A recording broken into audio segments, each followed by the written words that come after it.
Jason Tilmann, Executive Chef at Triumph Restaurant here in the Iroquois Hotel on 44th Street in New York City. Today we're going to be making a butternut squash and apple soup with croutons and sour cream. We're also going to be using some toasted pumpkin seeds, some microgreens, and a little pumpkin seed oil, depending on if you can find those at your gourmet market, which they should have, but they're really great additions to this soup. So we're going to start with a little bit of oil. You don't need a lot of oil, just a little bit of oil. Then we're going to put some onion, white onion. If you don't have white onion, you can use red onion as well. We're going to go ahead and cook this a little bit, saute this up a little bit. This is such an easy dish, it's so simple. We're going to add our butternut squash.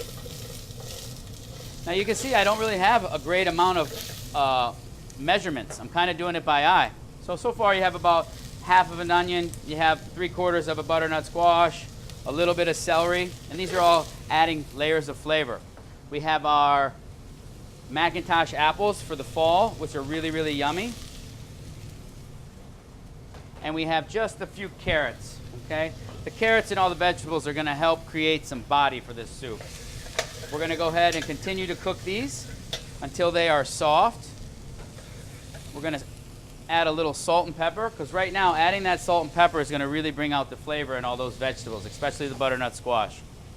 A little bit of pepper. Now at this point, you can add all kinds of things. If you want garlic, you can put garlic in there. If you want fresh herbs, you can put some fresh herbs in there. It's really going to cater to your family's needs. I'm going to add a little bit of spices for the fall season, which is some cinnamon, nutmeg, and allspice that have all been ground together. And that's going to kind of give it that fall flavor, that fall feeling, okay? We're going to go ahead and continue to cook those. At this point, we're going to add a little bit of chicken stock. If you don't want to use chicken stock and you want to keep it vegetarian, water is fine, vegetable stock is fine.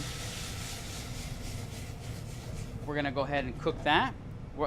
We're also going to add a little bit of heavy cream. Like I said, if you don't want to use the heavy cream and your family wants to be a little bit more health conscious, that's fine as well. You can use soy milk. You can use almond milk. You don't need it at all. You can do creamless, period.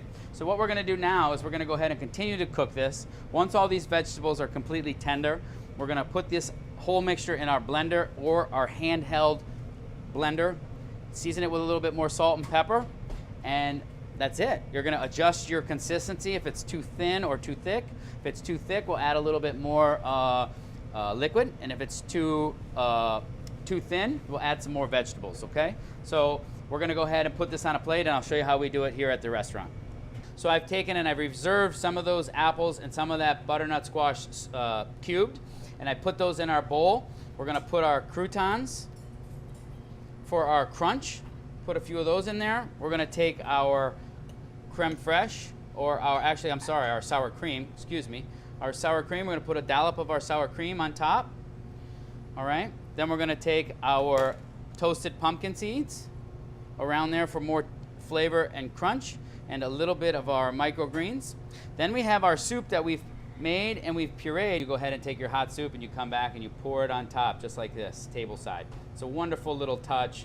People really enjoy it, and it's a lot of fun. If you don't want to do that, that's fine. You can put it all in a bowl, mix it all up, and you're happy. And a little bit of that pumpkin seed oil, and there is our butternut squash and apple soup with sour cream and croutons.